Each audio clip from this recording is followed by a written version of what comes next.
Noboru Fukusaki, the admiral's flag secretary, dressed him down. The admiral himself hovered in the background. A humorless half-smile flickered across his face. Well, no time to brood about it. The guests were already swarming aboard the flagship Yamato, riding gracefully at her red buoy in the anchorage of Hashimajima. Some 200 officers soon packed the quarterdeck. Dark, scowling Admiral Nagumo, of Pearl Harbor fame, a dozen young destroyer skippers, the enormously popular Captain Yanagimoto of the carrier Soryu, promising staff officers like Commander Sasaba, whose Naval Academy class of 23 seemed to be getting so many good jobs. Admiral Yamamoto had invited them all this spring evening of March 25th, 1942, to help celebrate a very auspicious occasion. A huge Japanese armada was about to set forth across the Pacific, and its goal was in keeping with its size: capture the American base at Midway, lure the U.S. fleet to destruction, and hopefully win the war for Japan at a single stroke. Cheers and banzais echoed across the water, past the scores of ships that packed the quiet anchorage. If anyone noticed the Thai served with miso, it was long since forgotten. Toasts to the nation, toasts to the fleet, toasts to past triumphs and future hopes.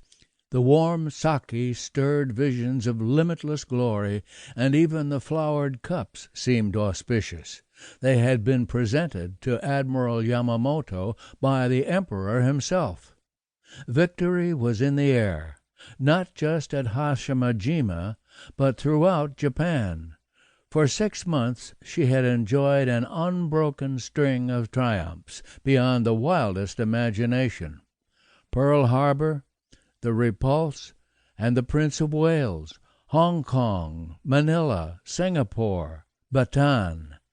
By April, Vice Admiral Chiuchi Nagumo's big carriers were ravaging the Indian Ocean, smashing Colombo, sinking 2 British cruisers, plus the carrier Hermes off Trincomalee.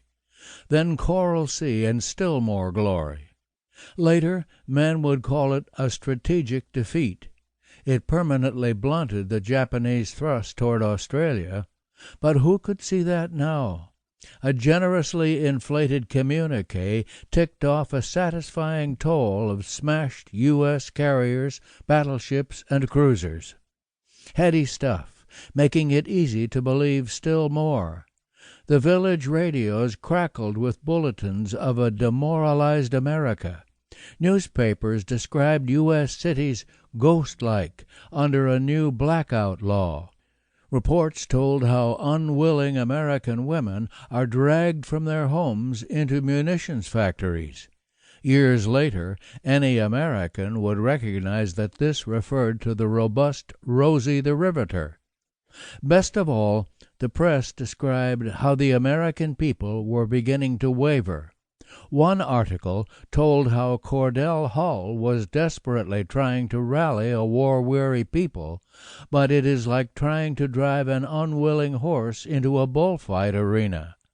Another report said that a San Francisco radio announcer stammered when he tried to defend democracy. Dissatisfaction within camp of allies continues to mount, happily announced the Japan Times and Advertiser, quoting Father Charles E. Coughlin, the brave and well-known Catholic missionary in America. One Japanese who did not buy all this was Admiral Yamamoto, born in 1884 during the Great Awakening of the Meiji Restoration. Blooded at Tsushima under the heroic Admiral Togo, and now the leading apostle of naval air power, Yamamoto stood perfectly for all the greatness of New Japan. But he also knew his America. He had studied at Harvard, served as naval attaché in Washington, traveled around the country. "Don't take taxis, take the bus," he used to tell.